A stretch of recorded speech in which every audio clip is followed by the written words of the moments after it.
You went to Cal State Long Beach? I did, yeah. Likewise. Go so Beach. did I. Go Beach. Go Bits.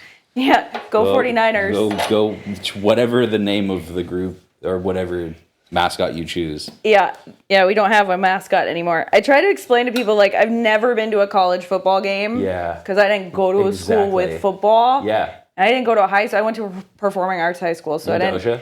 I did. Yeah. Yeah. I mean, I went to La Salle, so. Oh, nice. Yeah, Did you but really? When it wasn't OSHA, when it was just public school. I did. So La Salle did a summer program that OSHA started at, and I did that when I was like a baby. Yeah, I'm actually, it's funny, we could probably talk about this eventually, but I'm teaching at the San Gabriel Valley, like the sister school for cool. OSHA right now. You teaching of what musical instrument? All of the above? A bunch of shit. We could, I mean, if you want to talk about it We on started the pod. filming, and I'm just going to lead into my intro. We have Rabbi, Eric Hirschhorn, the horn expert, the sax expert, the keyboard. Do a couple things. Barefoot playing, T-X.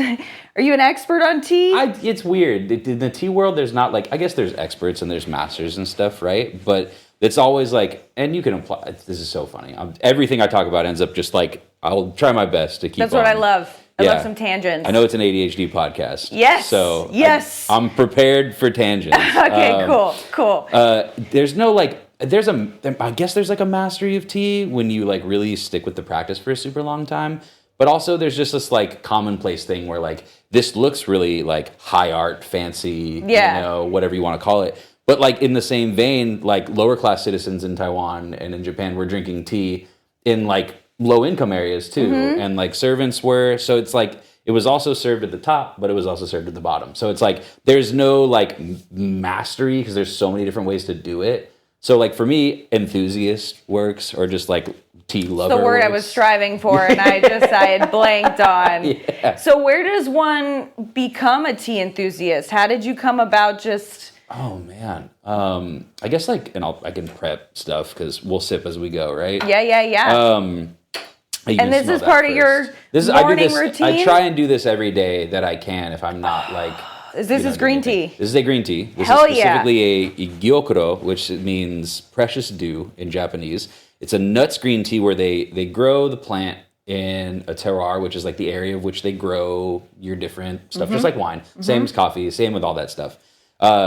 They grow in these shadier areas, and then they shock the plant, much like when you turn weed purple. You shock it and put it in a different environment. You take the plants out, you move the plant to a usually seaside terroir, which does not have a lot of sun during a lot of the years that they grow it. So it produces its own chlorophyll. So this is like a really special tea that is much more deeper, has like a lot of ocean textures, and it's just real good. I love it. Eric brought his own water heater and tea maker and full on setup. Yeah. Can you see it? Yeah, you can see it. Modern. I tried to get it at least kind of in. You can see here. I love it. There you go. We are pouring. I hate angling on TV. I just play music, dude. I don't do this.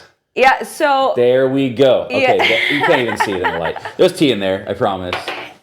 We're going to start a side podcast where Eric can teach you all about the different kinds of tea. It's been my dream. Really? I've never had the time to do it. What's your favorite blend or type of tea? I'd probably say this. Green tea? Specifically, Japanese green tea in particular, which there are other subgenres of that as well. But this is the tea that got me into tea. In high school, going to La Salle here in Orange County, as a Long Beach person that was a transfer, which were never the same as Orange County people somehow. Never. Literally never.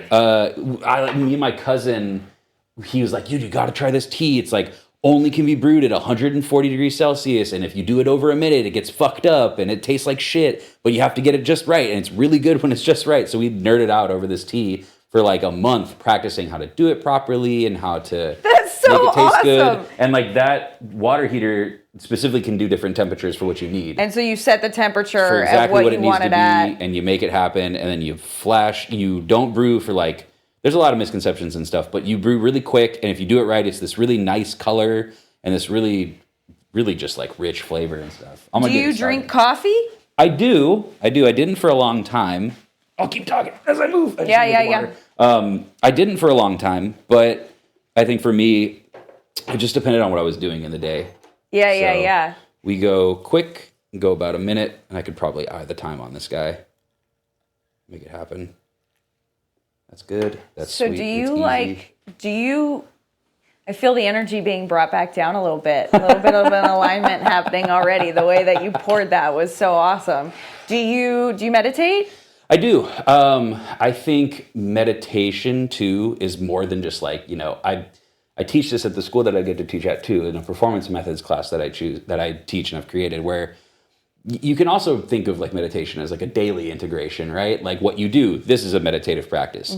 When you walk, there's meditation in there too. When you listen to music, when you perform, when you're acting, when you do improv, like all this stuff, there's so many environments where you can apply those, like, how can I compartmentalize and how can I choose focus, which actually I think for people who are diagnosed with ADHD have a really surprisingly easy time when it's something that you can target and pinpoint that really excites you. You have a really easy time like shutting those things off and really making it happen. 100%. Yeah, 100%. Yeah. And meditation is actually probably the one most beneficial thing that I've said helps my ADHD. Totally. It's the one thing I don't want to do and the one thing that I do. But that's a great point. Like I never really, before maybe like a year ago, I didn't really think of meditating as a pinpointed focus on anything. I just I thought it had to be sitting with my eyes shut and just fingers, like having to focus on something specific. And what I'm learning now and what I've realized in like the last year is that it could be anything. And so long as I'm focusing on something without any distraction, it's super helpful. And it kind of gets me.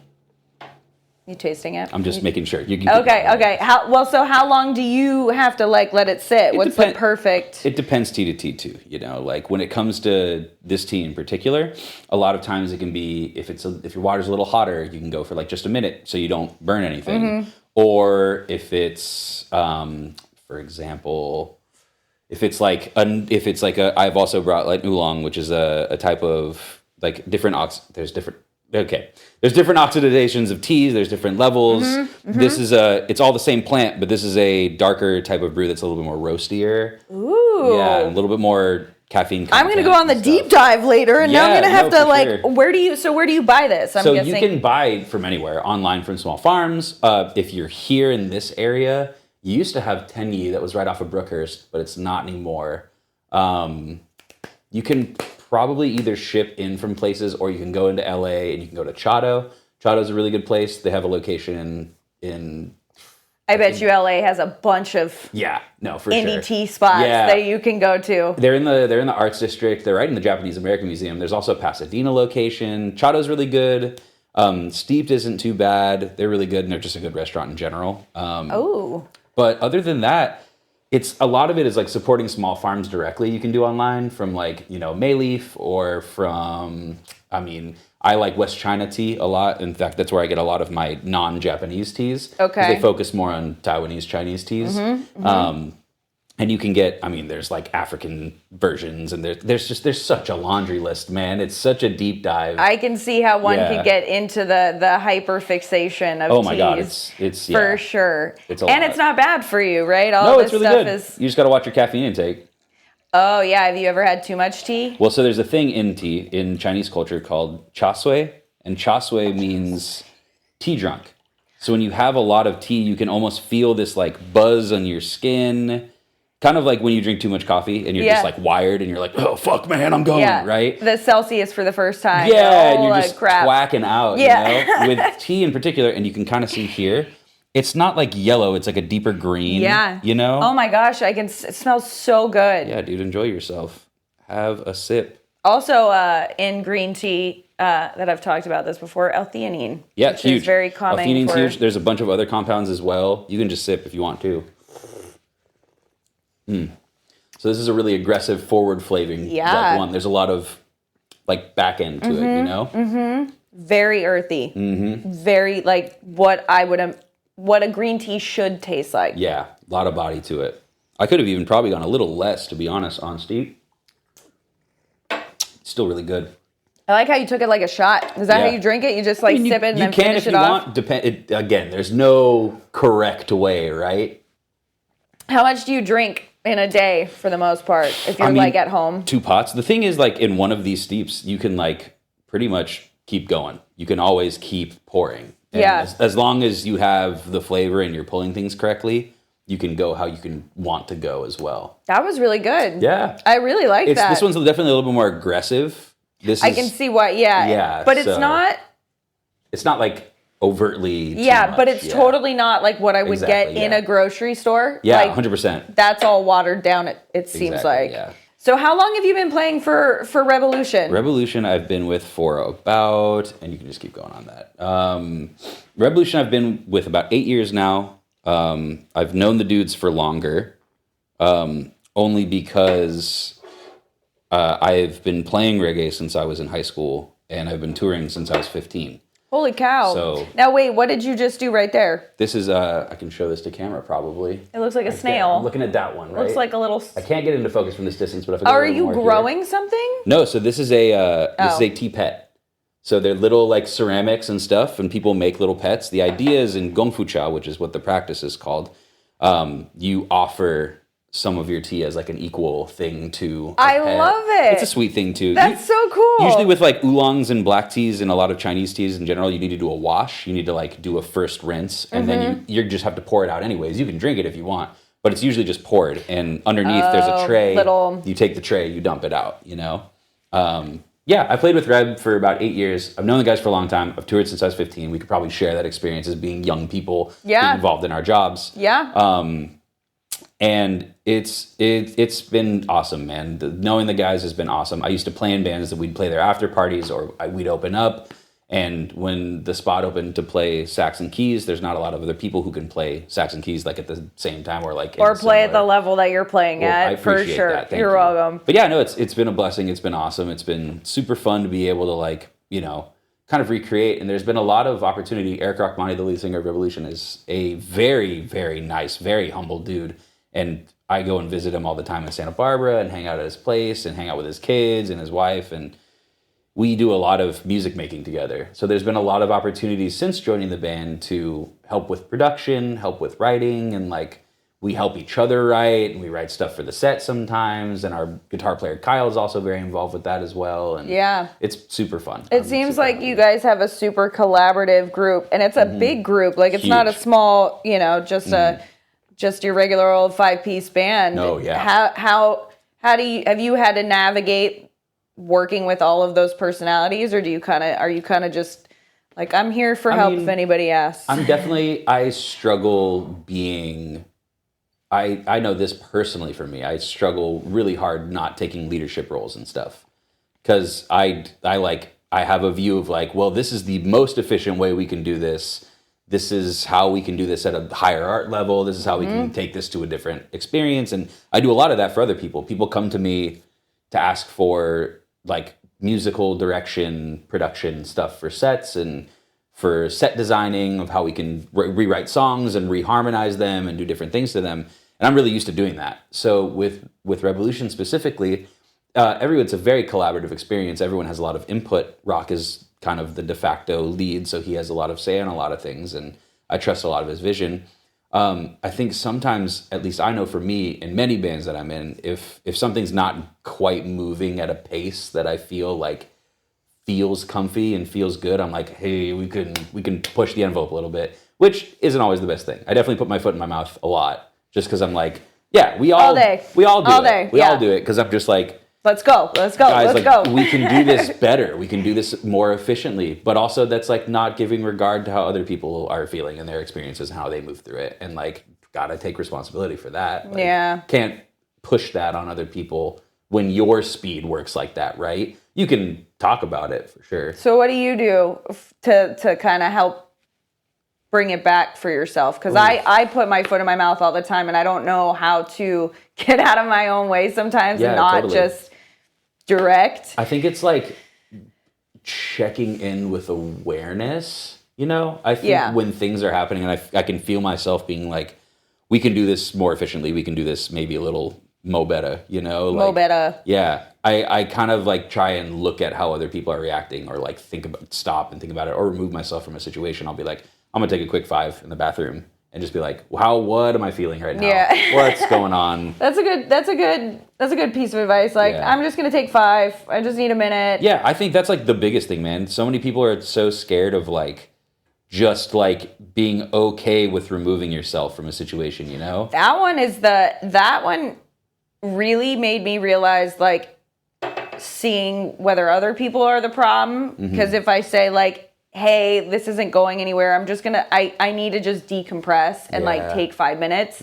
Some people can, if they're cool, are like, okay, cool, I get it, like, let's decompress, and others don't like that because and they're you know, like, well, for we need to whatever handle reason, this right now. and you're like, I just need 5 minutes to de-escalate. That's also like your, like, what the old saying, like, where you end and where they begin, right? Yeah. It's like that boundary is super hard to navigate in the realm of like group communication too.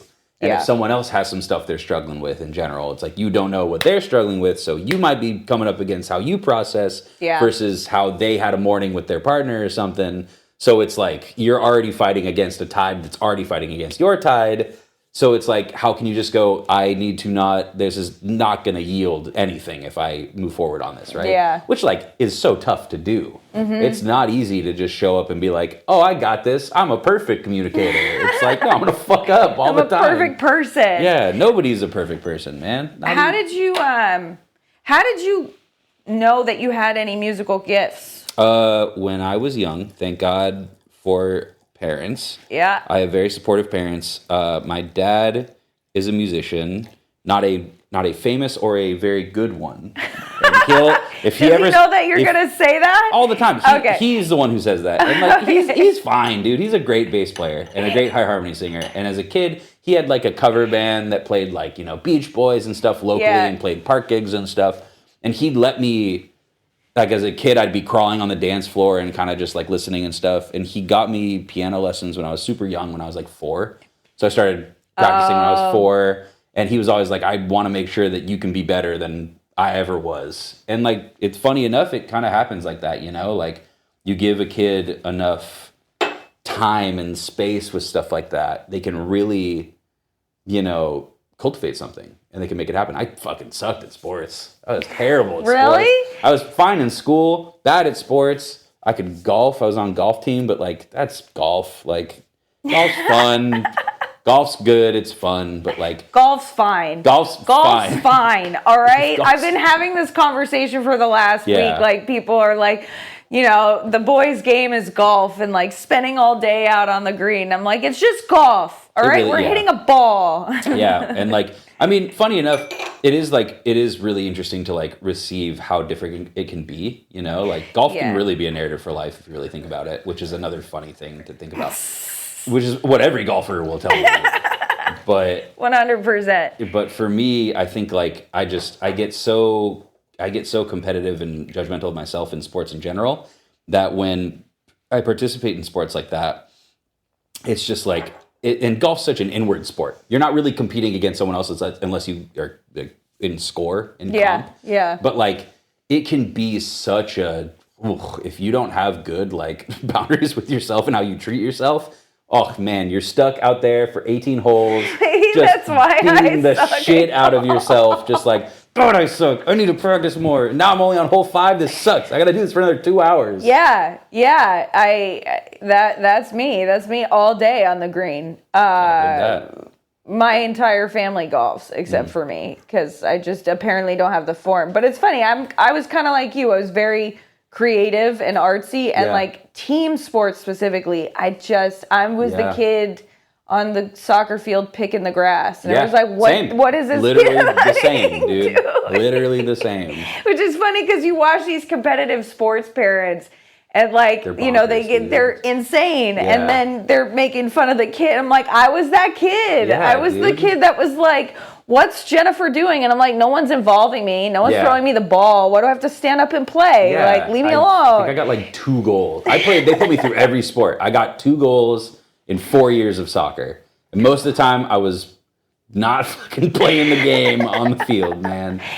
You're like, I'd rather be making something. Or like, I got really good at just making creative stories in my head. Like when I was a kid. I was really good at that. I got like... Do you have ADHD? Do you think you have ADHD? Man, I haven't been diagnosed with anything.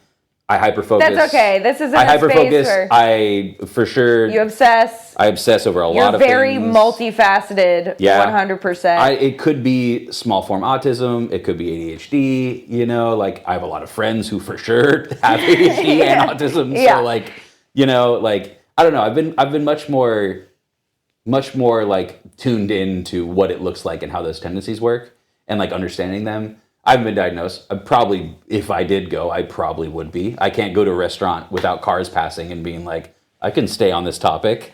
I can do this. This is fine. It sucks. I get so distracted. I've had conversations with him where like something is happening and he's like, you didn't hear a word I just said. No, I was like, sure. I couldn't. Yeah. Yeah, I think cat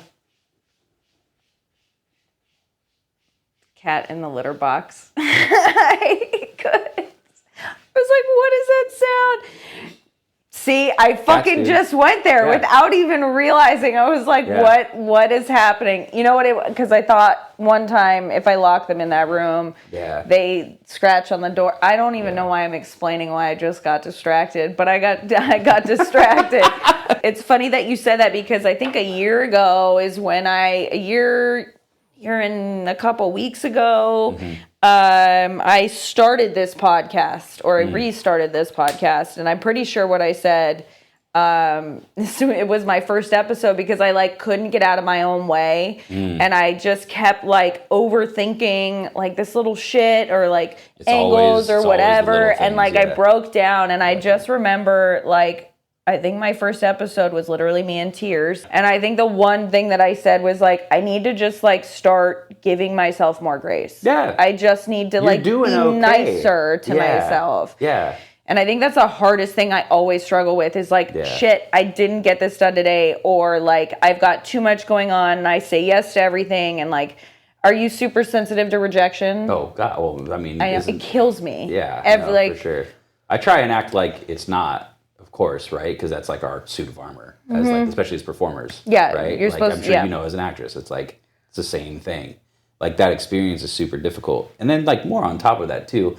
Like if you have ADHD, making lists of things is super important. And then I know, especially for ADHD people, it's like if you don't check the whole list off, it's like a gun to your head. You're a failure. Yeah, it's the worst thing in the world when it's really not, right? Like I think the mantras I always try and lean back on when I much better, right? It's not as aggressive.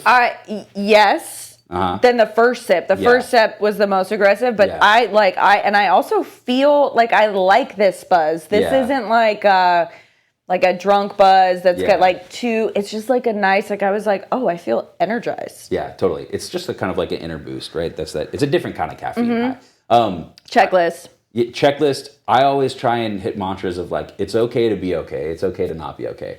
There's what's Ron Funch's podcast that he has right now?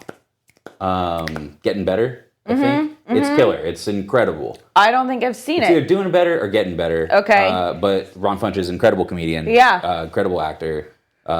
Just like killer podcast. And he always opens it up with just like an affirmation of just like, I hope you're doing okay. Yeah. I hope like all the things you're doing are like going in a process and happening, right? It's like remembering what is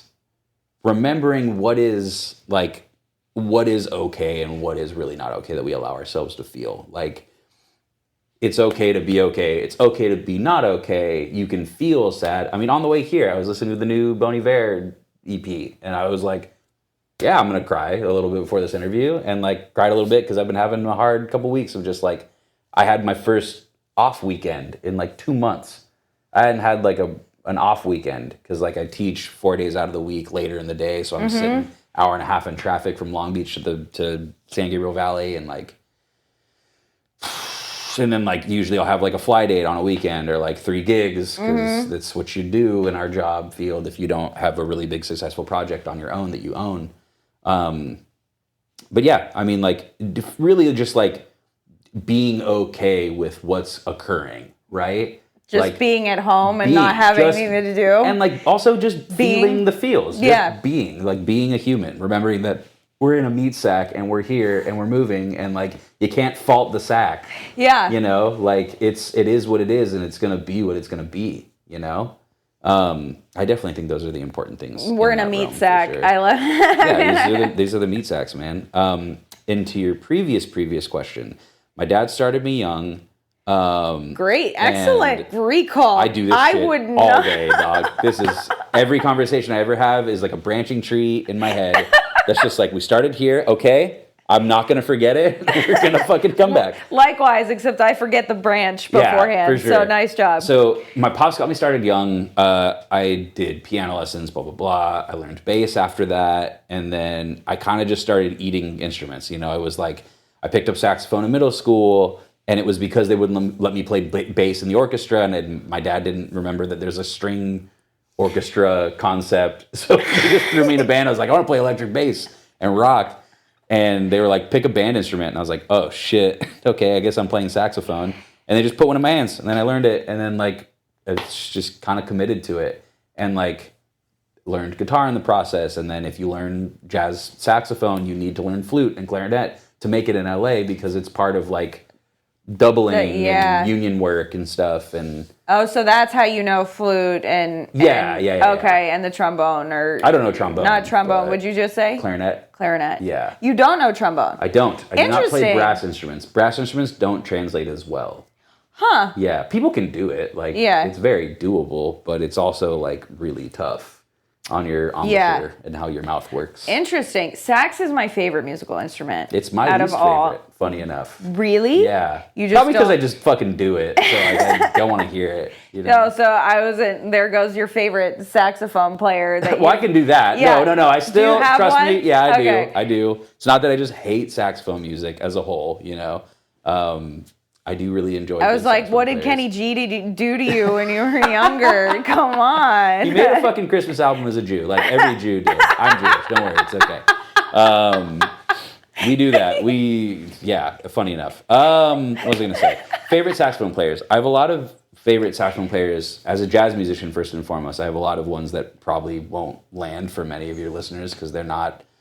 Not everyone listens to jazz as like a focus. Yeah. I'm big on a guy named Ben Wendell. He's a modern player who's in New York. That's just a fucking monster. And like tech-wise and like concept-wise. Walter Smith III is another cat. He's from Houston. Just a monster player. I'm really big into the older cats. I'm a huge fan of Sonny Stitt. I'm a huge fan of Jan Garbarek, who played with a guy named Keith Jarrett, who's a jazz piano player that was known for some avant-garde stuff. Man, those are like my cats. Have you been to any jazz clubs throughout the country? I'm sure you have. For sure. Where's your favorite? Man. That like changed your life. I mean, the Vanguard in New York, the Village Vanguard is just like the fucking spot. It is nice to see when like your idols get to play there too, right? It's like there was a bunch of venues I played growing up that like weren't jazz venues that were like, man, if I just fucking played here, I'd made it. Yeah. And then like I played there and I was like, fuck, I still can't afford rent. Like, isn't that funny how that works? Yeah, man. Like shit, everybody's broke. They're just not talking about it. Or the people that like aren't broke are just like figured it out and just like or like stanced in, you know, like and good for them. And just, you know, the Vanguard is an incredible jazz venue for sure. I love that place. Smalls is sick, Smoke's sick. I think in LA for a long time we had the Blue Whale, and I loved the Whale, man. And now they're just getting it back. It got lost during COVID. I was gonna say pandemic. Yeah, we didn't really have a lot of jazz clubs in LA. We had a couple. You know, there's Sam First that opened up by the airport. That's really, really killer. There was, what's the listening room that was like in the packing district? There was a listening room at churches or something like that. Not Chicken, but it was like Church House or something. Yeah, it was I sick. think I know what you're talking about. It was a really cool room. I really liked that venue a lot. There was Hosen House that was in... There were so many cool spots that like I don't know if they even not a lot of them survive. Anymore. Jazz is not a sustainable genre. I hate to say it. Why do you think that is? Oh man, we could talk about this for hours, dude. The jazz industry is... Luckily, there are a select group of people in the modern era that are really doing a good job at integrating and keeping the genre alive while also putting it in the new mind. And jazz this is such a funny thing to talk about. Jazz isn't a genre much as it is a foundation, as a concept. Like when you see a jazz musician, you don't always think like, he's wearing a fedora and he's smoking a cigar and he's playing his instrument and I'll see you at the catwalk at 2 a.m. It's like, no, dude, like the modern jazz musician looks like a normal person that might be playing with Lady Gaga for like large gigs, but then goes back to New York and plays small clubs. Talking about Brian Newman? Isn't he one of them? I mean, yeah, there's a bunch of He's like, too. No, that's not. Well, I was just thinking that's who I met a couple months ago. Yeah, totally. He's a cat. Yeah. He's for sure a cat. And there's like a lot of different people that are really special. Larry Goldings is a cat that played with, he played organ, I think, for Mayer for a little bit. And he played organ for, who's the guy? Fire and Rain, sorry. Who is it? Oh, no, this hurts. James Taylor.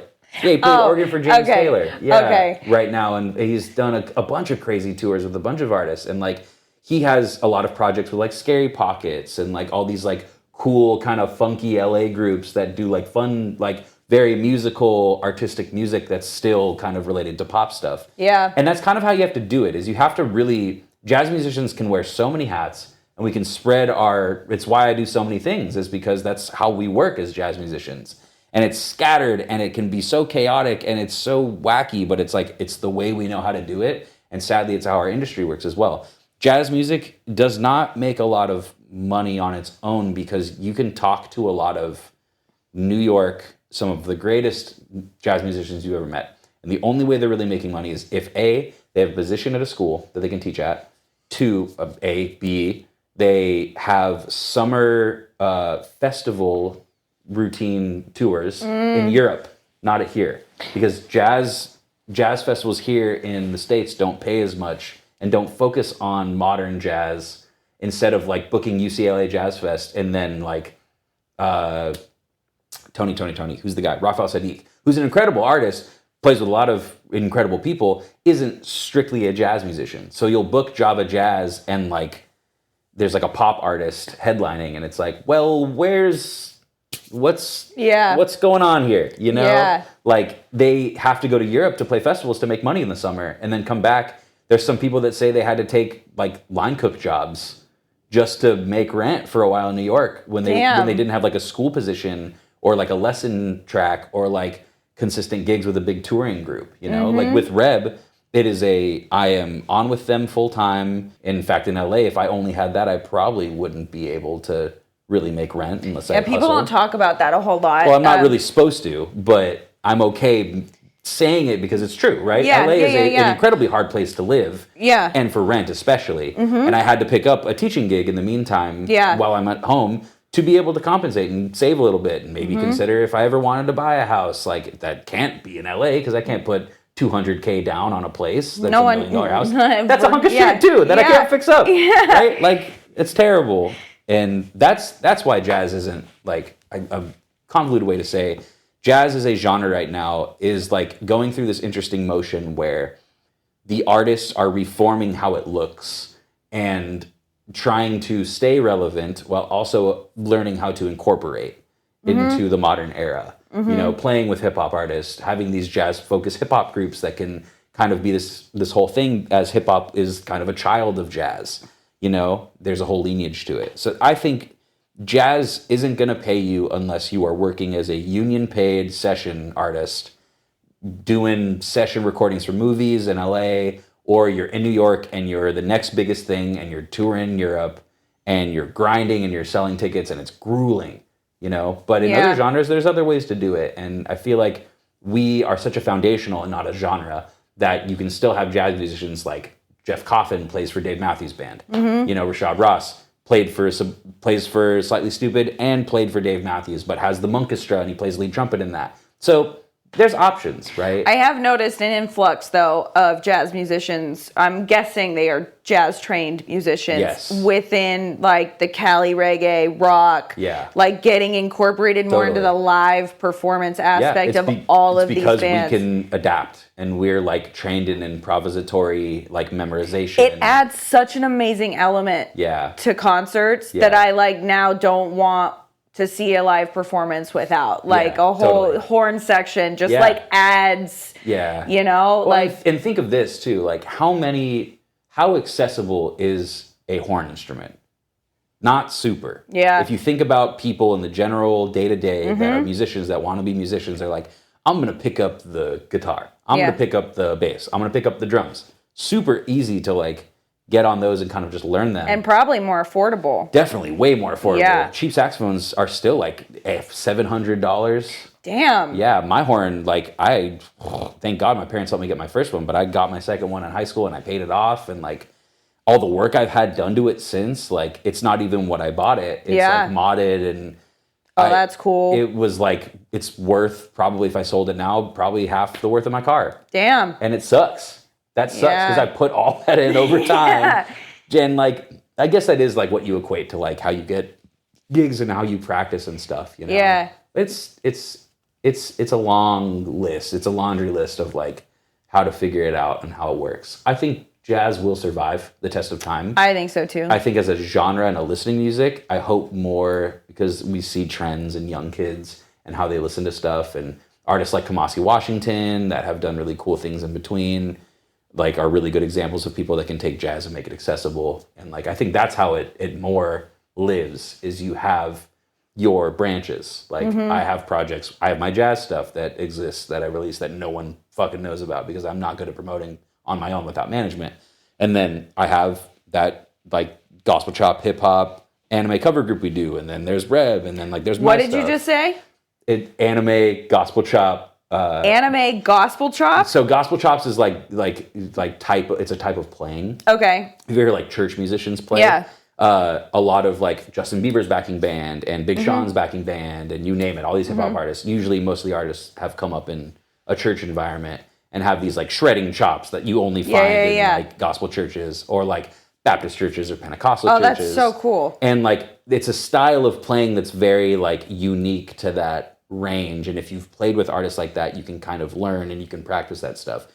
So we take Japanese pop and Japanese rock songs and video game songs, and we change them to these like other styles. And it's a really fun show, but we like adapt them to be more like hip hop influenced songs, or we rearrange them to sound more like that. That's dope. Yeah, it's fun. It's a You're really a big fun project. anime fan. I am a big anime fan. I know nothing about anime. Most Where do I people don't. start? Where do you start? Wow. Fuck, dude. There's a lot of places to start, man. There's a lot of shows to start. There's like a funny jump off point too, right? Because like, if I were to like suggest a show to someone, it would have to be in like the context of like, well, do they understand the cultural sides to it, because there are cultural specifics to watch. It's like watching Filipino dramas and K-dramas, right? Like, okay, yeah. You got to kind of know like, well, this trope exists, so this happens, so I guess I understand that, right? There are great ways to start. There are great shows to start with.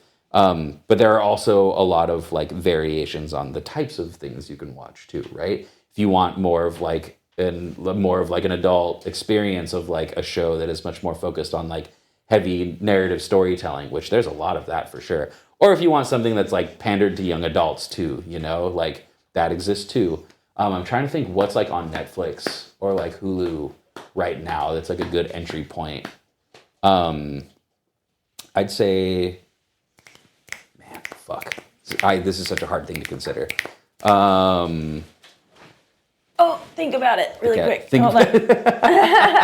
What was the show that you loved growing up that was like an anime show that like... Oh my God, man. You asked in your story, by the way, you're like, does anybody have costume? And I thought about it. It was a Naruto cosplay, that's yeah. right. And I was... I wanted it quick because it's an easy one. I ended up just going as Jesus to school. with another Jesus in the room. That was actually at a Magic the Gathering event the night before. Oh. There was two Jesus. There's another guy with long hair that dressed up like Jesus. I feel like a really good place to start. There's a show called Welcome to the NHK. Oh. I think it's on either Amazon or Hulu. Hi, kitty. Papas. I'm so used to cats just fucking up your day. They don't fuck up my day. He fucks up my day. I think my little boy likes to throw up a lot. So what is it with the cats and just like they just eat too quick. They eat too quick. We've tried fucking everything, dude. Like, we've tried raised bowls. We've tried different feeding times. We've tried, like, doing it in, like, portions, and fucking nothing works, dude. I thought it was me. Like, I was like, maybe I'm feeding them too much. And I'm like, no, they eat what they eat. They just eat it too fast. Yeah, and then they throw it all up. No, yeah, that's always what it is. Did you say welcome to the NHK? It's a wacky show about this guy that there's a culture... Wow. There's a culture in Japan called hikikomori culture, and it's about people who are like almost have too much social anxiety to go out, so they stay in all the time. They never leave their home, so they're kind of hoarders sometimes. It's a really scary thing, but these people exist, and they're kind of supported by their family, and there's actually parts of the government that help fund housing for homeless people in Japan, so homeless people aren't on the street as much. They have houses or apartments or something that they can at least live in. It's a really cool part of the government out there. But you can do that when your population is not a gajillion like in the States, right? Yeah. And out there, this show is all about this guy who there's this person trying to like, it's kind of his machinations. So it's like, you go through episode to episode, and he just kind of he thinks he's being inducted into this program, and the TV media is like looking into him and like trying to like FBI him almost out, like, because he might be too smart. So it's like this whole like... And each episode is a different... It's like him slowly going through, he's like imagining this whole scenario of what's happening when really nothing's happening. Oh, I love that. It's a wacky show. And your storyteller that you love to come up with stuff in your head is probably... Yeah, I love that. I mean, it's also just like artistically gorgeous. I can't wait to watch it. It's like really flashed up. It's like there's crazy color splashes and just like focuses. I think it's an incredible show to start with. There's also another show called, there's so many good ones. Showa Genroku Rakugo, I believe. It's not going to remember that. No, I'll write it down. That on film. I think I might have even said it wrong. I'm trying to remember the exact name. In fact, I should look it up so I'm proper, so I don't insult anybody. I like by the way, I love the tea pet. I need to get a tea pet. Dude, you can go to Chinatown and there might be some stores that have cheap versions of them, or you might find one that actually makes a good one. Okay. Chinatown likes to, Oh, is that a frog on top of a snail? Yeah. Oh, I was like, I thought your snail was the pet. And now I realize that it's there's the a little frog. froggy. Yeah. Showa Genroku. Yeah. Showa Genroku Rakugo Shinju. Hi, little buddy. Hi. You having a good time? How's that couch? Shredded, naturally. Totally. Yeah, as it should be. That's why I bought a cheap couch, huh?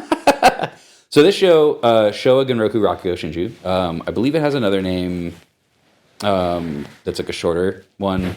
But it's about this. It's a wacky show. It's not even wacky. It's just really deep. It's really heavy. It's about the old art of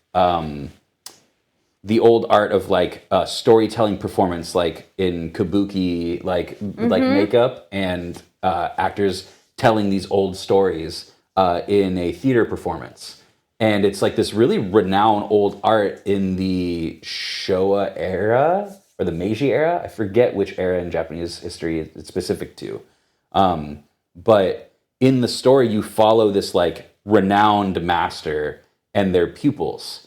And it's like this, they tell their emotions and their stories kind of like, you learn about these people through their own tales. Oh, so it's like the first episode is like an hour and a half, which is unheard of. Usually an episode is like 30 minutes, 28 minutes. The first one's this long one where you watch like this master perform his work.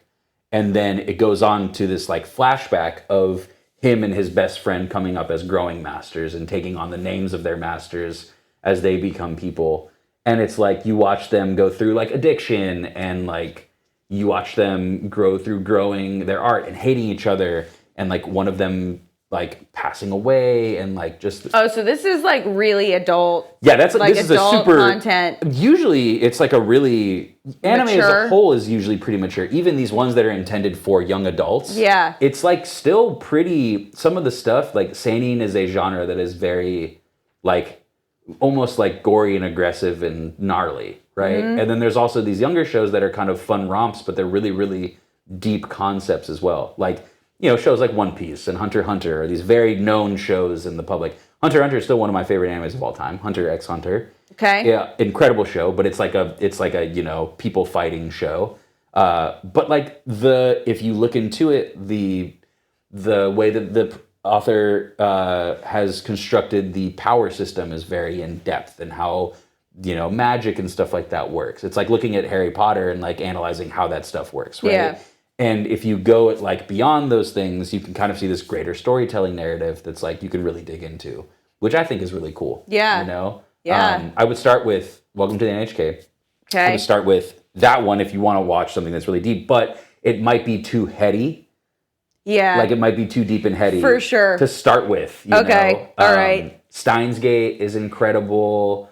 That's a time traveling one. That's crazy. Erased is also really good too. I'm going to have so many questions. I'm going to be like, yo, I need a dictionary to go along with this watching. You can go on myanimelist.com, which most people... And these are all in English or no? Not Japanese. all of them are in English. They're in Japanese with subtitles. Subtitles? Subtitles. Okay, I can do subtitles. Yeah, I can't watch a show without subtitles. For sure. So I was just gonna say, No, I didn't can't. realize this was like an ADHD thing. I now like always with English too. With Yeah. English, It helps. I have to have Helps you subtitles. focus. Yeah, for sure. Otherwise, I'm just like I have Yeah. no idea what's No, going on. it's definitely. I can get by in Japan with broken Japanese. Really? Rarely. Not well, but I can. But get you know by. the basics of I Japanese? can at least get around in Tokyo and have it make sense, and at least like order in restaurants and like do stuff How like did that. How did you learn? Watch anime, man. Like Really? Just hearing it since a young age, you can already hear Pick up. tone and accent, and then when you just apply yourself a little bit, it's like, oh, I've heard this word before. That makes sense.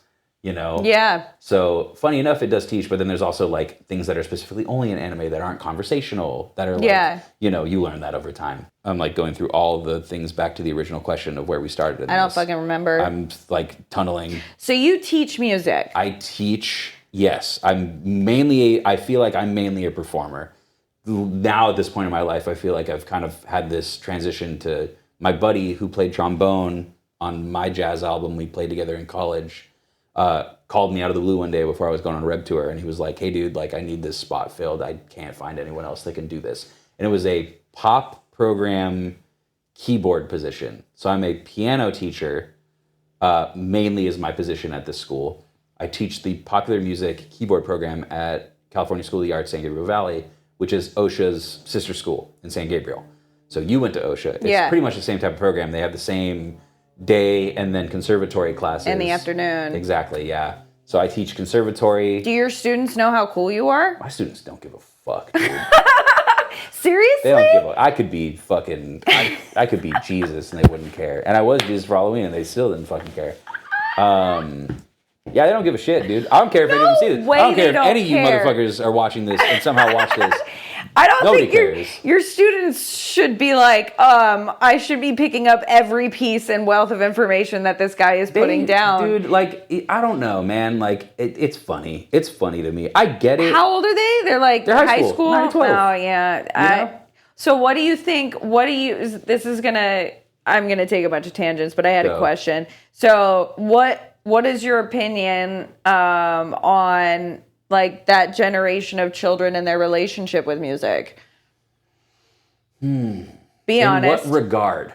Just like their interest in music and what types of music interest them, and like musically, you know, instrument wise, you know, what have you noticed about that generation versus like the generation you grew up with music? This is a super interesting topic. I think there's a lot of levels to it for sure. Yeah. Because analyzing young culture and TikTok culture and social media culture as a whole, because this generation is so ingrained to social media, right? We've had such a different experience with it, and we were there when Instagram came around, when Vine came around, when all this stuff came around, you know? These kids never saw Vine in their life, which to me is crazy. Crazy! Because that's all this shit is. Literally, whoever did Vine, it's everything. It was everything. People could upload old Vines and they would pop off as reels. And like, I don't think the youth gets that. Like, TikTok is just fine on crack. Yeah. And like, whoever did it, I don't know. whatever it is. Yeah. Vine created Vine stars. They created Instagram stars. Like all that shit happened like through that. It was 15-second videos, and now they're turning it into like literally the 1-second videos that are popping off, and you're like, this is just Vine. This is literally just Vine. I remember Vines like the back of my hand. I still have them all memorized. Some of my favorite ones. Really? Yeah. Which one's your favorite? Oh God, dude, there's such a long list. Anyways, we'll just keep going. It's going to go on. I don't want to tangent too hard. All right. I hear you though. With today's kids and the connection to music, one, it's incredible that so many kids have access to recording software, to playing software, to music. What I will say is that since it's so accessible, a lot of kids don't understand the work that needs to be put in to do the thing. Oftentimes, in my piano class, I'm always having kids try and transcribe. Which transcribing, I'm sure, I don't know if it's the same thing that applies in acting as well, but like transcribing scripts. Like you can hear a script and you write it down and you can pick out words and then you can memorize it, right? Yeah. That's a form of transcription. For us, it's like, okay, we're going to learn this song, figure out the chords of this song by ear. And then kids will be like, why can't we just use Chordify or go on YouTube? It's like, dog, shut the fuck up. Like, no, you're not going to learn it. You're just going to hear it and you're going to do it. And then you're going to like play along as you were taught. And you're not going to put your personal imprint on the song, which is like the biggest thing. A lot of these kids don't have a concept of what it is to leave your own personal sound on something. Individuality. And that's what I'm teaching them in class. It's like, I'll be like, you have to, I'm literally giving a test. This week is like my test week in school right now. And one of the tests in my keyboard class is they had to hear this jazz tune, like write down all the chords on a chart. So they had to chart it out like you could read it perfectly. And then when you did that, once you wrote all the chords out, you have to learn the main licks of the song by ear.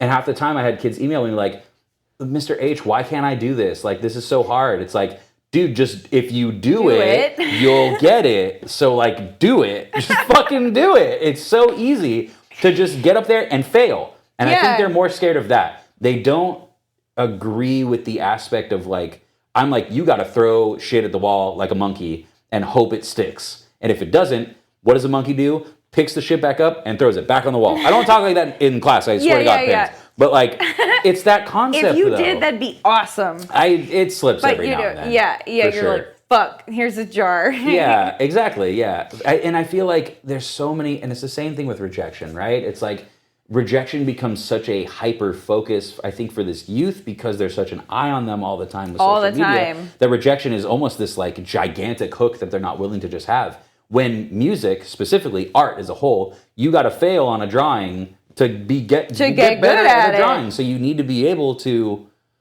take this, try 8 different chords on a chord that you can't figure out, and kind of keep testing with it, and finally fuck around until you finally get the thing that you need. You know, and a lot of kids aren't ready for that. They're not willing to do that, and I think for me, a lot of the younger generation, because I also do a pop band, which is like a group of 4 singers. There's a keyboardist, there's 2 guitarists, there's a bass player and a drummer. Oh, fun. There's 2 drummers and they switch off songs. And in that, I have them learn songs and then they do like a big performance with the other kids as like a big concert that happens. And it's like teaching these kids how to make it musical is the hardest part. Because they're just like, oh, we just need to learn the songs. It's like, no, you need to like learn the songs. Well, because if you want to make your own one day, like you're going to be like, I don't understand the fundamentals of this. They had to learn 9 to 12. I think they learned 9 new songs for this concert we have to do in December. Usually the concerts are 4, but we got asked to do this like hour-long concert. Oh, wow. Which we only had 4 songs done in the first like couple months of school. And I was like, all right, guys, we need to get on this and we need to learn this immediately. And sorry, that scared you a little bit. No, he's fine. He torments everybody at 4 o'clock in the morning. He can afford to be. Have you seen the Drumeo YouTube videos? Yeah. It's when they're like, the one we just watched was Mike Portnoy learning. What song did he learn? Oh, was it Tool? Did he learn that Tool song? Yeah. And you can hear him, like you can hear a lot of the drummers. They listen to the track, right? Yeah. I used to drum. I learned drum. Yeah. I'm not very good at it anymore. But that's the way I was taught, was listen to it, right? Chart it out. See if you can like transcribe it first. Then go back and double back and listen to it. And then then refer to the sheet music if you need to, but totally. see if you can ear it first. Yeah. And then read it and then go back. Totally. And so otherwise, like with Mike Portnoy trying to learn that Tool song, he like sat and just listened. Yeah. And if you don't have that ear, totally. how are you gonna get into a studio when they're like, "Hey, we need a beat and to go with just this." Do your shit and like what you know, and if you haven't expanded what you know, how are you going to use the tools that you get? Yeah. And I'm always trying to teach that with these kids, and that's I think my thing. Like right now, we're doing I have a singer that has a sound that works really well for Creed, so we're doing Higher. Nice. And it's awesome. It's so funny. Like Creed's very funny to me. Like, Creed is a hilarious band to listen to, but also, it rocks when it needs to rock. It rocks when it needs to rock. It rocks when it needs to fucking rock. I think Creed and Nickelback got way hard of a, Too hard of a beat. Way too hard. I think they got pigeonholed for so long. Yeah. Higher's also like a fun song to play. It rips if you're in the band. I laugh at. I mean, a Creed song to any video just makes it that much more dramatic. So like we're learning it, and the kids like love this song, which is one thing that's weird to me. These kids love like '90s rock right now. Limp Bizkit is just like. I don't think they know Limp Bizkit yet, but probably they would if they heard it. But they like it, Yeah. 90s rock. They love fucking Nirvana, and they love like Foo Fighters. Not just '90s, like 2000 stuff too, like early 2000s. But like you try and play them like Genuine, and it doesn't click like it did for us. Yeah. Like we had Music Soul Child, Genuine, Erykah Badu. Yeah. Like that's my shit. Like I love Lauryn that Hill. Stuff. Yeah. Yeah. Some of the kids like Lauryn Hill, but they don't get it. They don't like feel it. And it's funny because I don't know if it's a generational thing or just their parents listen to like that. Maybe the age of their parents. Probably both. A little bit of column A and a little bit of column B. They're all Gen X people that like love that music and like have played it for them since they were young. Yeah, that work ethic. I hate to sound like the old lady that's on the couch going, these kids don't want to work these days. But like that stuff that, especially with a musical instrument, like it's such a rudimentary, acting or singing, like and it has to be rudimentary. There's like a difference too when it's like work in like a professional sense when you're getting paid and like, like you're getting paid fair for what you're doing. Like I agree in that sense. I'm 30 and like in the world of work that we see, like I see a lot of corporate jobs that are only paying people fucking $30K and like it's not even like you're doing full time. And it's like, dog, that's not fucking even minimum wage and you can get away with that because there's a corporate thing that lets that happen. Yeah. Of course people are going to say, no, I don't want to work. I don't get benefits with that. Yeah. Fuck you. I don't want to do that. And people are like, kids don't want to work. It's like, well, they want to work. They just don't. They want to be fucking treated appropriately. Like shit. And like, I'm totally for that. But when you're in a situation where it's like you do need to input to have output, then it's different. Because if you're getting paid appropriately, and whatever people deem appropriate, if you're getting paid appropriately and you have that space and time, you should be putting out what you get in at that point, right? Like, and with these kids, I think a lot of times there's not enough input to output ratio. Yeah. Like I assign some of these kids an assignment and they're just like, oh my God, this is so hard. And they show up and they just eat it. And I'm like, well, did you practice it? And they're like, no. And it's like, well, now you're getting an F. Like, that's how it goes. Yeah. Like, and they're just like, can I redo it? And it's like, I needed you to do it then and now. Yeah. And you didn't do it. And I legally have to give you another shot at this. But also, no. Yeah. Like, I really don't appreciate you showing up not ready for it. That's so weird that they would like not think that you weren't serious the first time, almost as if they knew that you'd give them another shot. Yeah. I think it's funny what you said though. The fear of failure is so grand with them, and I think it's why people, especially like my nieces or my little cousins that are around that age, are so perplexed by me because they see me on social media like doing what the fuck ever, and they're like I could never, and I'm like, well, because I've been failing for so long. You've like thrown I've had things to see what stuff. Yeah, exactly. You have to go in a bunch of rooms with executives and fail sometimes and fuck it up royally. Yeah. At this point, I don't care about doing it in front of a bunch of other people, So many gigs I've just eaten it on. And I'm like, I'm never fucking doing that ever fucking again. And there are so many kids at this school that I have like in groups or in classes that like, I don't think they get that. I think they kind of just fuck up. They're like, well, I'm a fuck up. And they don't have the resiliency to be like, well, that's not your identity. You can bounce back. You know? That's not impermanent. Like, or that's not permanent. It's impermanent.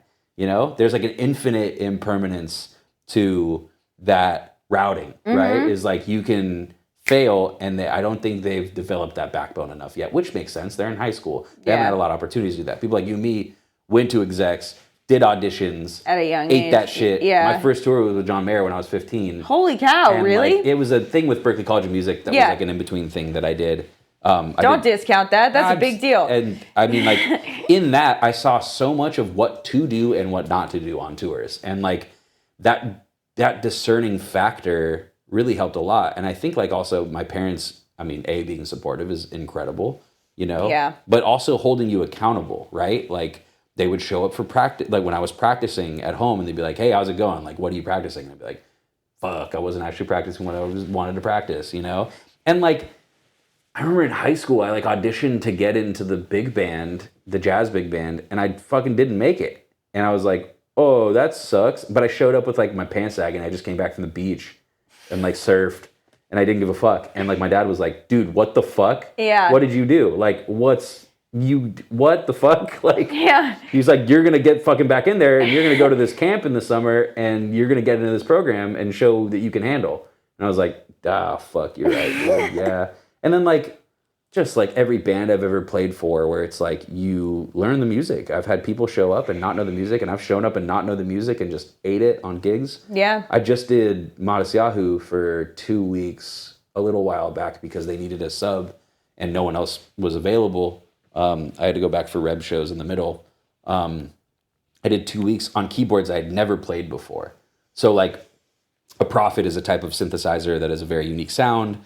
The bottom board was a different kind of board as well. And for me, I had to like spend 2 weeks just like learning how to operate, and I still fucking didn't figure it out in time. So I was on the gigs like tweaking shit all the time, stressing. Like I thought I learned the music, but then he does very improvisatory sets, and it was like, fuck, oh God, this is a shell shock. And like, I'm way more comfortable on saxophone on gigs like that than keyboards. And like, I still feel like I can do so much to get better at keyboard, and I still want to. Yeah. And I think that's what separates a lot of musicians from another. It's like, well, are you going to sit back and just like chill on your laurels? Or are you going to get up and like, not reinvent the wheel, but like put juice in the tank? Yeah. Like, of course you're going to get burnt out. You're like not thinking of a new way to approach it and show new life. Yeah. You know, that's so important. I don't know. You famously like to play specifically your saxophone or your keyboards. You play barefoot. Yes. Have you ever had an injury from not wearing shoes? I had a lot of splinters and like things get in my foot, which I mean makes sense because the stages we play on can be kind of dirty. And if you're playing in Florida and you're at a festival and it's a really shitty wood stage, yeah, I have like 2 instances where I will wear shoes regardless, and sometimes I just forget to bring shoes on tour. Because I will only wear shoes for gigs and like when we're going on hikes. And really? Yeah. That's awesome. I don't like, it's weird to say, but like I don't like having my feet constrained. I don't either, man. Sandals all day, every day. We're from a place where I grew up at the beach. Everyone's like, are you wearing rainbows in like 50-degree weather? First time, there was this one time I flew to my girlfriend. She's from Duluth, Minnesota. And she lived in Minneapolis. And I remember this one time I visited her. I forget what time of the year it was, but it was like 7 degrees outside. And I came off the bus and she was picking me up and we were going to go get breakfast because I was on tour and I was visiting her. I remember walking off the bus. She's like, dude, it's 7 degrees outside. Why the fuck are you wearing sandals? And I was like, He's looking right at me going, I know exactly who you are. Yeah, it's, I remember being like, I don't see the fucking problem with it. I was like, God, it's fucking cold. I'll keep dirty feet all day. There was a guy that went to Cal State, I went to Cal State Long Beach with, notoriously just did not wear shoes. Like, ever. Went to, ever. See, that's extreme for me. I like I do it on stage because it's easier to touch my pedals with bare feet. Oh, got it. I feel like a lot of times I have instances where if I wear shoes and I have to like sidestep to hit, I'll hit 1 and then I'll hit 2 on accident. So for me, having it makes more sense. Barefoot, I can target my feet and I can like hit specific things that I need to hit. Also, like for me, I like feeling the stage, feeling the ground, more. Grounding yourself. Grounding everything. Yeah. And people always say like, oh, it's got to be grounding. It's like, well, yeah, and like you know, there's there's connections we have to performance and like to stage that are really important to us, whether it's spiritual. Do you try to teach that to your high school kids? I also teach a class that's called Performance Methods that I made this year. They let me teach it as like this first trial run of this course, where it talks about the mentality of being a performer and what it takes and giving these kids their performance identities.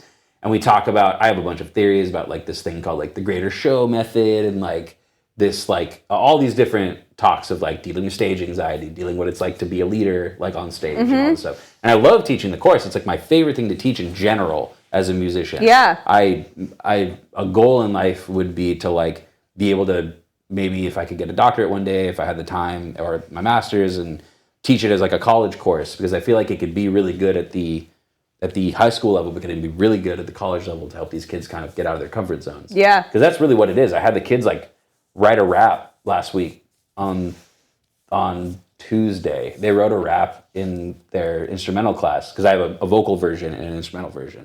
Because it's not what instrument you play, it's just a mentality thing. Yeah. So in both classes, I had the kids write raps, and like there are kids that are classical musicians in there that were like, I don't want to do this. And it's like, tough tits, dude. You're fucking doing it, dude. Tough tits, dude. Figure it out. Figure it out. Like, how'd they do? What'd you learn? They killed. Yeah? Some of those kids got up and they were like really awkward, but some of them got up and just did it and like were weird about it. And I was like, dude, that was the point. Yeah. Good job. You did it. Like, I'm so proud of you. And like, that was the point. And like, their first thing was like, just get on your instrument and perform, and I'll give an assessment and I'll give you notes. The final or the midterm this week, they have to give a toast, and they have to do it like properly. So it's like public speaking too, because you're still incorporating who you are as you're doing something as simple as that, right? Yeah. And which is crucial for an artist that no one talks about or teaches, yeah, you know? Exactly. Same thing with athletes. Like, you always, great athletes, and then they get in front of a mic and they're like, duh. Yeah, and you're exactly. like, what happened? Yeah, it's or like, they stick them in a commercial. So you're really only good at running and that's it. Throwing things. That's it. And so... Do you? Sorry, I didn't mean to cut you off. You're all good. You said performance anxiety. Do you have performance anxiety? It's or have you ever struggled with it? For sure. I think I've personally.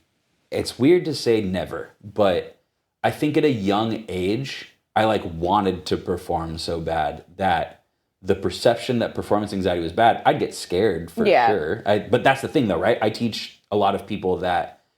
And I share this a lot. I've talked about this in podcasts, and I've talked about this at interviews and stuff. And I try and talk about this with people just in, scholarly conversations backstage and stuff. But like the concept that if you don't have at least some form of anxiety or nerve, then do you really care about what you're doing, right? That's huge. Yeah. And I feel like sometimes you're just like, no, I don't give a shit. Like, let's just go. It's like, there's something wrong there. Yeah. Like if you aren't just like taking a couple breaths before, like, all right, I get to do this. I'm anxious because I want to get up there. Or I'm anxious, like, the big thing is noticing whether it's anxiety about preparation or is it anxiety about wanting to, right? Where can you compartmentalize and separate that anxiety from like actual, like, fuck, I haven't worked enough, I'm so scared. Or is it like, damn, I want to get up there and make this happen. I'm ready to do this.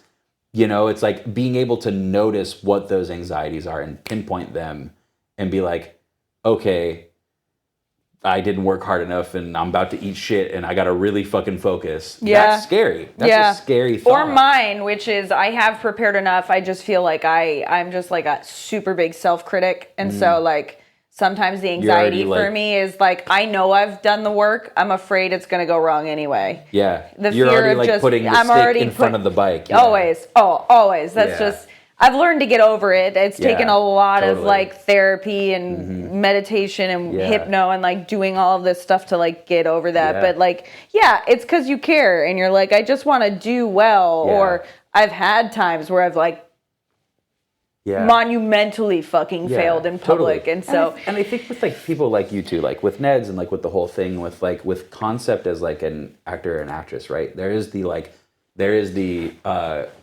what's the term? I'm sorry. Not concept acting or like with a method role. Acting? Method acting, right? Is like there's also a character into, right? Like there is a form of performance when you need to embody the thing that you need to be that is deserving of the art you're doing. Yeah. Right? Like you need to get into that place because that's what the role or the music or the piece deserves and needs, right? Yeah. If it doesn't need, like, there's a higher calling, right? Like, I often say, like, and this is, it's spiritual, religious or not, it's like, we are conduits of the art we're doing. We are vessels for the thing that we need to do, and all you're doing when you practice is priming the vessel so that when you do the thing, it comes out in your own way, in your own fashion. There are a million ancestors that we've had that are in our bloodlines, that are in cultural standing, that are in just like how things were able to be created, that you are able to do the thing you do because they already walked the path. Yeah. So it's also, you're standing on the backs of giants that they're giving you the opportunity to do that and step into that, which is like, for me, is pretty reassuring. Like, in moments where I feel anxiety, it's like, dude, my fucking mom moved from Mexico to live here when she was like young and like hashed it out when people thought she was black because she was just a dark-skinned Mexican getting called slurs in the 50s and 60s. Like, she came here to live. So that's my opportunity to be like, well, she made this a walk in the park for me. I get to do that. And like, I got a grandpa that like was in Mexico and would like take foreigners out on fishing trips and show them the love he had for his land. And like, I get to be the one who is a descendant from that gets to do this activity. Now, that can also be a heavy toll when I'm eating fucking Cocoa Puffs on a Thursday night feeling like shit, you know, and he's like, dog, what? What are you doing?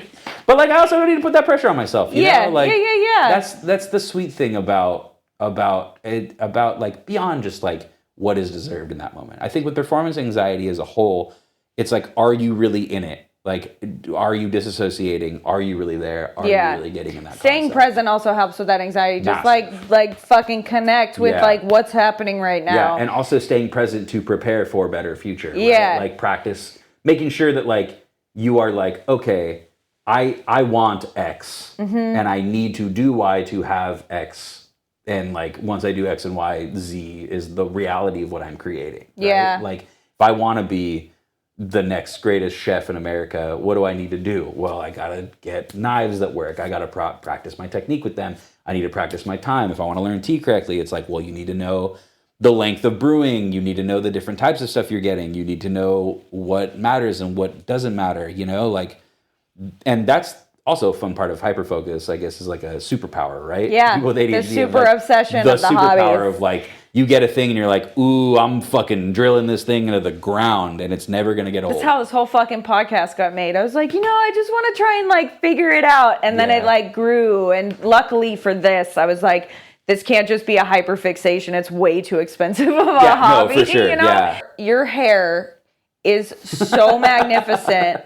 I want to know, like, what has your hair always been like that? How do you treat it? Like, how do you take care of it? Picture. Well, I have. I'm gonna include a video somewhere. Yes. I'll do this for you now. Yes. So today, I shouldn't have put it back. My stylist would be very mad. I went to a stylist for the first time. I saw her video. Was that the one that made a reel? Yeah. Yeah. Odd. And she was just snipping everything. That's therapy in Pasadena.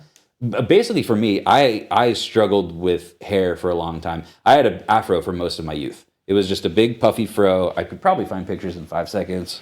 I have older ones. Does it get hard to perform? Like, does your hair get... I imagine it would be like, if I sweated a lot, it'd sometimes be hard to manage. The hair's not hard to manage. I think a lot of times I put it up in a bun just because that's what's comfortable for me. And then like... My thing with it coming out on stage is like my hair will only when I move too much. Like if it becomes like I can feel pieces coming out of the bun. Yeah. I can be like, all right, well shit, it's not going to stay anyways. I need to take it out. I have the best shot of you playing with your flying. full head of hair. And I was like, oh my God, this is amazing. I'm going to go into my profile pictures on Facebook. So like you wake up, you just wash your hair and just like shampoo and that's it? So now have a routine. Thank you, good. Audrey, if you see this. Thank you, Audrey. Let me go back a ways. If it loads. Let me see. So my mom is a hairstylist. Oh, really? But likewise. Funny. Yeah, that's so funny. My mom, and I mean, she would probably also agree, she hasn't really trained for textured hair cutting. So all my youth, I would just get cuts from her every now and then that would work for what they were, but I never got like a styling, right, for my hair that was meant for C3, whatever courses I have. Most cosmetologists aren't taught textured hair. Yeah, which is at all. Wild. Yeah, which is, well, it's also like really hard. You know? It's super tough practice. Yeah. Here was me in my high school band. No, I don't know if I can. Wait, you're gonna have to send me that photo so I can put it in on it. There you go. You got it? Where'd I go here? Yeah. Get in there, you son of a bitch. Focus. You're just, yeah. It's not going to focus. Okay, I'll just send it. Oh, wait. At a distance, you can see it. Yeah. If I like yeah. Shit ass. Okay, hold up. Wait. I'll get there. Anyways, yeah. No, I had a fro for most of my childhood. And that is the sweetest fro I've ever seen. I picked it every day to make it work. And like, eventually in like high school, I just let it grow out like longer. And it just got too much weight and it started falling to the side. So for a while, it was just like kind of this curly puff ball that I'd put back. And eventually it got a little longer. And then I didn't get like a haircut for, I don't think I got a haircut for like 11 years. Oh my God. And it just like grew and like I would get hydration treatments rarely. And I never really had an agenda. I used terrible products on my hair. Like I would only use well, technically you're only supposed to use conditioner you're only supposed to use shampoo for curly hair rarely. Yeah. You're only supposed to twice a week or maybe once a week sometimes. But I would just I'd just only use conditioner and I would only do it because my hair would not. And I think like recently my partner was like, dude, you gotta fucking do something. And I'm like, you're right. I fucking do this. I've been resisting this my whole life. And she like found, there's a really big dude on Instagram. His name's Dusty, who's like a pro with textured hair. And he's killer. It's super, super killer. And therapy in Pasadena is the whole place. They're all trained in textured hair. And curly and wavy, and they do a bunch of great stuff. And their techniques are incredible. And she was like, well, so this is the session. I'm also going to teach you how to upkeep and take care of it. So today I finally did what I needed to do, which right now I haven't styled it, but you can see that the curl pattern is a little bit more defined. I used to not fucking care about this at all. Yeah. But it really does help a lot in, I guess, just like how healthy it is. And softness and like and like you can get a curl pattern and you see, I was like, well, I'm just going to wait till it slightly dreads because it's easier to look cleaner when it's just like one curl in a knot, which is so fucking not true. Not true. So now she's got me on Inner Sense, which is a line of shampoos and conditioners and like a curl memory gel, which I only need to use twice a week. And you're like, sweet. It's awesome. Awesome. It's not a lot of care. It is a little tough on tour because I struggle so much with like not having everything in one place. Oh. Going like under the bus and getting the shit and getting in the shower and then hucking the shit down and then putting it in a fucking backpack and stuff. Sucks. But also that's just me being whiny. So like I know that. I can be better. What's your number one like travel thing that you have to bring on tour with you? Is there one item that you're like, if I leave without my pillow, I will lose my shit? What's my one fucking item that I bring on tour? If it's not my laptop, because I produce on tour a lot, and I'll play like trading card games online, and like I'll watch videos on that thing, and I mean it is a big hub of like what I can do to practice too if I need like a keyboard. Yeah. What's the fucking thing that I can't leave? I'm really simple. I'm really low maintenance on tour. I do bring tea on tour with me all the time, but like sometimes it's really hard to keep up in the bus with hair. 2 times a week, shampoo, conditioner, and then the curl memory thing. So I could do it on a Monday and then go 3 or 4 days and then middle of the week. And then that's all I need to do. I can reapply conditioner if I want.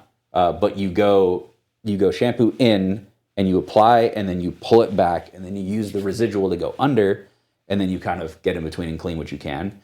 Inner Sense is very focused around water too. So the goal of Inner Sense is to get all the shit out of your hair from other products so it's clean, so it retains water. Mm-hmm. So all you're styling with is water at a point. Oh. So it's like you shampoo, get all the shit out. Once your scalp is clean and your curls are clean of anything, you're removing all of the scaling and all of the other products. The conditioner is just like a light conditioner that you separate into. You go down like this and you scrunch up, and then you can brush if you want. and then you let it set in for like a minute, and then you wash it out. And then there's a memory pattern that you do the same thing, you split in two, and you go down and down, and it kind of locks your coat pattern, which right now you can kind of feel there's certain pieces that like are locking a little bit. Totally locked. Yeah, so that process... and you let dry, which fucking my hair never dries. It stays wet forever if I keep it up. I'm sure. So I gotta like so much hair. I gotta remind myself to like not put it up in a bun, which I fucking do all the time because it gets really annoying. Just get it out of the way. Yeah, but eventually I'm going in again for a second cleanup. I'm gonna drop her name. I'm gonna with her permission, but the curl dominatrix. Hell She's yeah, killer. She's the boss. Hell yeah. I know how much people struggle with specifically curly and voluminous hair, exactly. Like the wavy knot. I know my niece in particular is struggling with like she's got these like so much hair, and it's kind of like a mixture between straight and really curly, like kind of fro-y, but like also mixed, and so. I had to ask because I was like, she's gonna be like it's that Italian hair, man. Yeah. Well, she just wants, and she's like, I just want it to be straight. And I'm like, no, take care of the curls. If you take care of it, no. You know, what's the one piece of advice you would give to anybody to your 16-year-old self? I know what I want to say. I just have to formulate it in my head. Because I don't want to ramble on it. Because I know I would just ramble to my 16-year-old self. Be like, there's so much shit, dude. There's so much shit. I don't regret anything, I think, in my life. Everything's led to a place. There's definitely some things I for sure like regret that I wish I would have just done. I'm sure we all have that. Yeah, right? I wish I would have known about a Roth IRA when I was 20. That'd have been sick. Yeah. Why the fuck did anyone fucking tell me about that? I could have been retiring ever and consider it. But I think I'd tell my 16-year-old self, like, you're gonna find the people you want in life, and you should be prepared to meet them. 1, I think 2, more so than that, luck is prepared opportunity. So be ready for the opportunity so you have good luck. Yeah. That's a great one. It's like, I like the way you phrased it, because a lot of people say opportunity is luck meets preparation or whatever, but I like that luck is prepared opportunity. Yeah, like it's just... You can calculate your luck if you are very good at something and you're actively taking part of it, you're probably going to find yourself in a position where you can... do something in the field you want. Which is probably how you came in contact with the Rebelution people. I fucking shedded my ass off playing music, and I practiced, and I played for a bunch of other artists, even if they didn't pay super well, and like just grinded it out and made it happen. And when I came out of college and bands wanted to call me to fully tour full time, it was like the spot opened up. I got called, and I was like, yeah, I'm on it. Let's do it. I think there's another one I really think would be really helpful, and that was. Don't be afraid of change. Things are going to change, and it's okay. Oh, God, that's the one piece of advice I never listen to. I hate change. Yeah, don't we all? But, like, it's so fucking necessary. Yeah. It's so... I'm going through a point right now where it's like I have to really consider, now that I'm 30, thinking about, my parents passing away, thinking about what it's like to maybe buy a house, have kids, all this stuff, really big choices, really big thoughts, and, like, I constantly am, like, avoiding just like sitting down and looking at it. And I think if I would remind myself as a young kid to be like, hey, it's okay to think about these things, and like the parents passing away is one that's like hard. I always like lately too, and I'm like, God, if I think about this even more, am I gonna manifest it in some fucking weird way? But I think like being prepared, the acknowledgement that at least they're going to happen, right? Like right now with how my life is, I know that I will never be able to retire. And like I don't have enough residuals to sit on my laurels when I'm 60 or 70 to actually like provide for myself. Yeah. And I'm looking at my life now like, well, shit. Like I was so anti getting my master's when I was young, and I wish I wouldn't be doing what I'm doing now if I would have focused on that. So it's like always a trade, It sucks. It's like, I don't know. I graduated in 2016 from college, and like that's when Reb called me. And I've always been playing reggae, and reggae for me is such an important genre in my life that it's like I know it really well, and I love it, and I love keeping it forward because it's such a special music to me. That when they called, it's like that is technically the top of the genre of what you could do. So for my 16-year-old stuff, would be like, dude, wow, that's crazy. You're playing for this band. I'm like, yeah, we still got to work. Yeah, we still got to work. There's no, to me, it's like telling my younger self, like, hey, the top's not the top. Like, the top is ever constant changing what the top is. You know, like setting the goals as high as possible, it grounded in reality, right? Like, I'm never going to grow a tail. So I'm not going to be like, I want to fly, give me a tail and wings, you know? But like, you know, keeping it grounded in reality and remembering that it's like, well, you can shoot for this, but remember that you still need to be able to encompass everything of what you want to do, you know? Yeah, I also think the definition of like what success is, like, and it applies to any of the arts, you know, like what you think you want when you're younger isn't necessarily what you think it means when you're older. Like the income thing, you know, like everybody's like, oh, I would love to be on this show, not realizing like how much they actually make, or some of the biggest artists of all time. I mean, it's something that I always think about, but like the amount of money is just pennies on the dollar, especially really with all the streaming stuff, you know? And with shows too at the higher level too, it's like, if you think about like, look at Charlie XCX right now. She's massive. She's huge. And she's so smart with how she branded Brat in a way where it's like the re-release of the album that had all the remixes. She funded all of the first things to go into what that next thing was. So it's like that old YouTube algorithmic thing of like, well, every dollar X past this I'm going to make on this goes directly into the next project, right? There's so much strategy and there's so much stuff. And if you're not meeting that quota, dude, you're in the water. Yeah, and she also wasn't making anything for such a long time. Yeah, totally. That was like hitting the public. Now she gets to kind of make her, she's a cool success story because she gets to make, kind of pave her way. It's so badass. You know? It's super cool. And I'm sure she, for a long time, probably had to deal with a lot of self-doubt with regards to her art Songs in the and album her that talk work. about that directly too. Yeah. I need to go and like really re-listen. It's just, I remember the first time I heard it, I was like, this shit is not for me, dude. This shit sucks. And then I re-listened to it, I was like, oh, this is really fucking good. Like once you it grows on you a little bit. It grows on you because you listen to it and you feel it and you're like, oh, okay. Yeah. I get it now. I also love that you're a T-Pain fan. Listen, man. T-Pain is one of my favorite artists, I think, of all time. I saw your stories and I was like, yes, he gets it. Listen, man. I have all of this. I could go on a rant about that, man. How incredible. Go off. T-Pain. Go off. I have every single song, every mixtape off of when I downloaded them from Limewire in middle school. Really? Yeah. We all used Limewire. We all used... You did. I didn't. You did. I didn't know Crossfire, how. Napster, name it. What'd you use? None. Crazy. I don't believe it.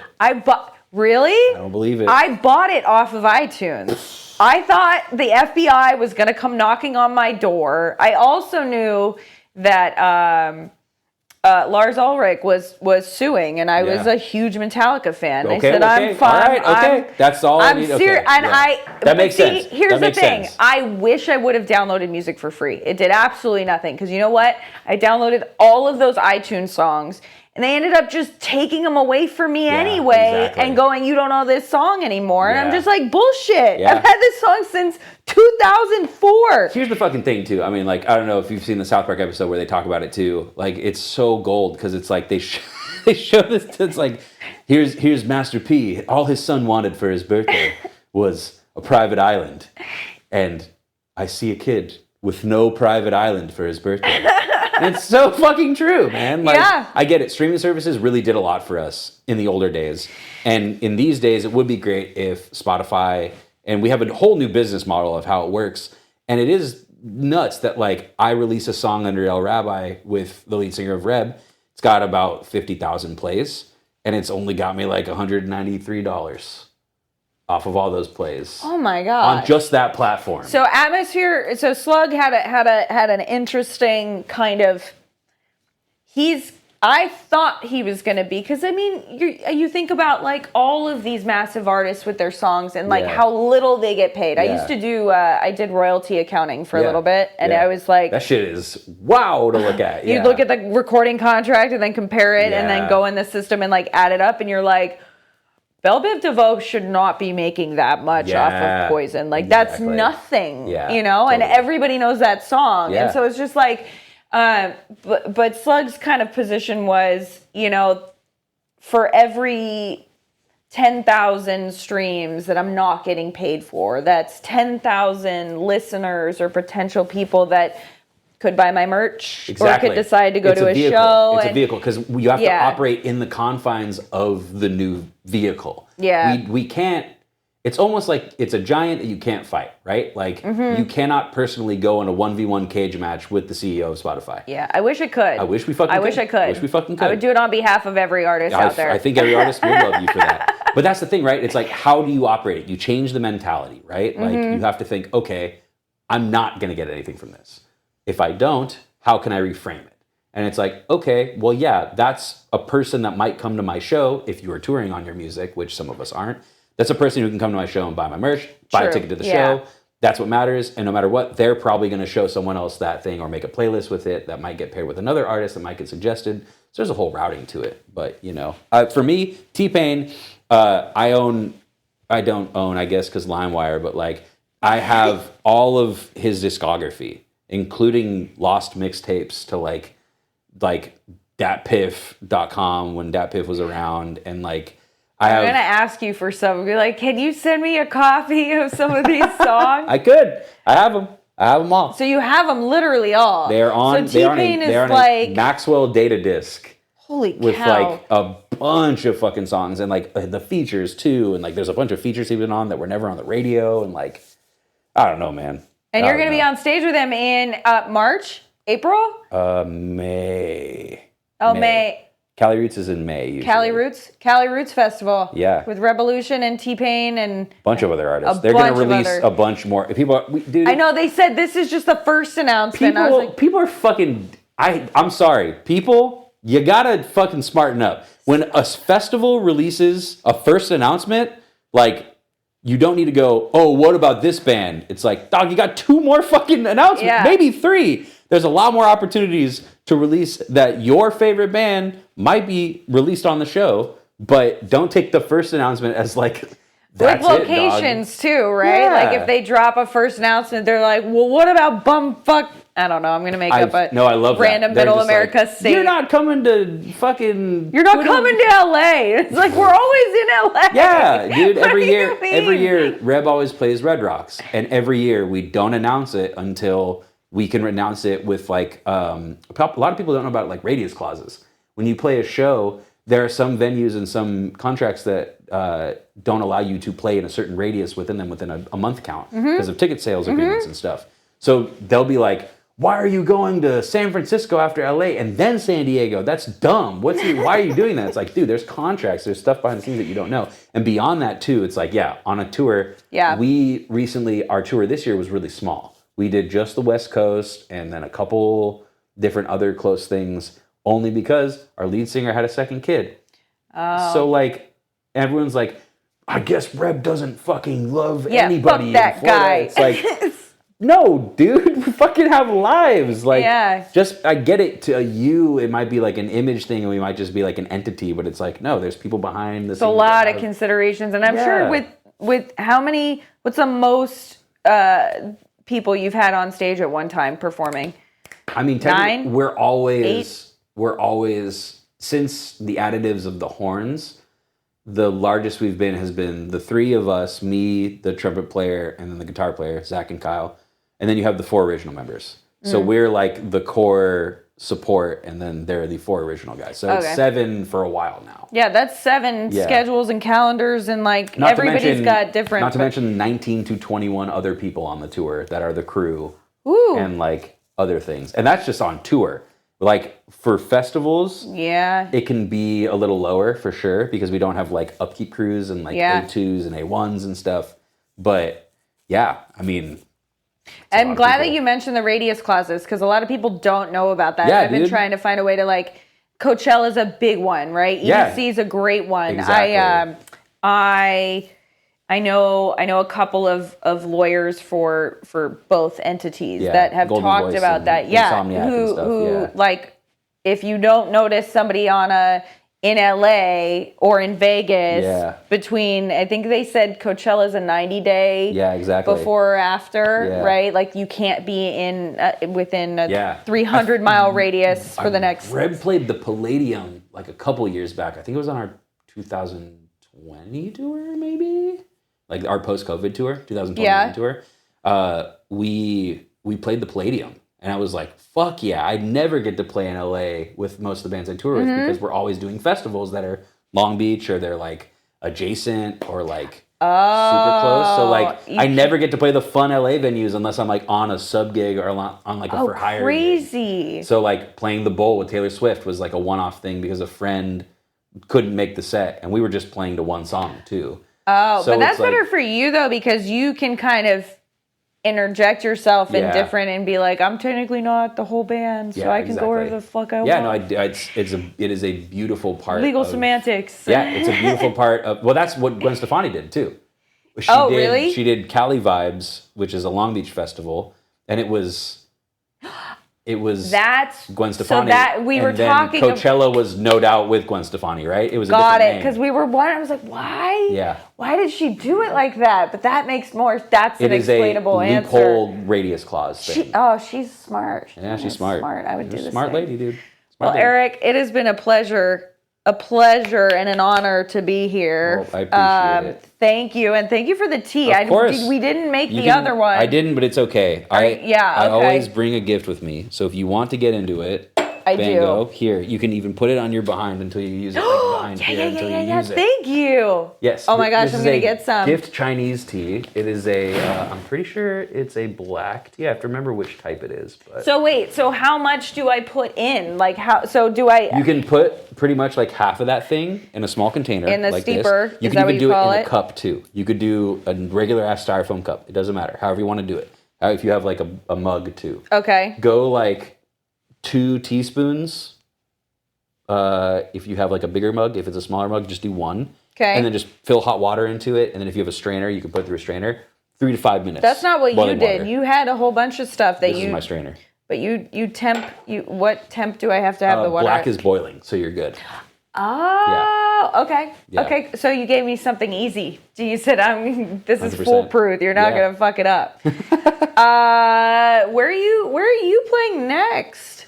This month, Rebelution has a show in Arizona that we are traveling to go play. I believe it's the Arizona Nights or November Nights or something. But then I have a show. It's my birthday show. When is your birthday? November 24th. Are you a Sagittarius? I am a 3 fire sign.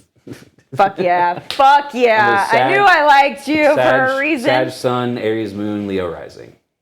Holy shit. Yeah, no. You are just like, I'm here. Yeah, exactly. I'm a present. lot of people tell me that. People ask my girlfriend, who's also a Sagittarius. They're always like, When's her birthday? She's December 19th. I'm the 13th. Oh, there you go. Yeah. We all get along. All Sagittarius is just... They do, don't they? Yeah. And I just know, I'm for the most part, I get along with Sagittariuses and I love Libras for some reason. Totally. Aries depends. Aries are, I've had a lot of Aries in my life I qualm with. I don't have... What is it with that? You're like, is it fire on fire? They're aggressive and we're about they want righteousness. To fight everybody and we just want to... Yeah, and we want to make sure that everything, if you're fighting, is for a good reason. Yeah, and that you're being honest. Yeah, that's the big one. It's about justice for us. It's about like... that someone's being wronged. It's not fucking cool. It's not this could fair. Be better. It's not fair. Yeah, something's wrong here. I don't know. See, the injustice, like the need for justice, I can't never tell if it's my ADHD or my Sag energy. Knows, it's probably a little column A, little column B. My birthday's on the 24th. Yeah, sorry. The Wayfair in OC. It's a super small venue, super small bar. It's Japanese Lunchtime Rush. It's the anime gospel chop band we're headlining. And then a guy I produced for that I've pretty much like helped him write all of his music and helped produce his album. His name's John August. Really killer singer. It's the same guys in the Japanese Lunchtime group. We back him. So we're doing his set and then JLR set. And it's a super short night, 6 to 9. Orange I love County. The Wayfair. It's such a fun... It's a fun little jaunt, It's a fun little venue. Yeah, it's fun. It's super fun. Cool. That'll be on the 24th. And then I believe the next shows that I have normal after that are... Eric Hirschhorn is going on an acoustic style tour to Japan and then Guam. So we're playing out there on tour. Holy cow. And then it's Christmas. And then in January, I'll be on tour with Eric Hirschhorn on his solo tour that we're doing on the East Coast, West Coast. So, that's awesome. Yeah. Yeah. All It's right. super Well, fun. you all need to catch Eric on the road if you haven't. I'm probably going to include some like clips of you playing that I got ahead. before. And You got him, man. Yeah. Cheers. Cheers. Thank you, dude. Of I really course. appreciate you having me come through. We'll catch you guys in the next one. Yeah.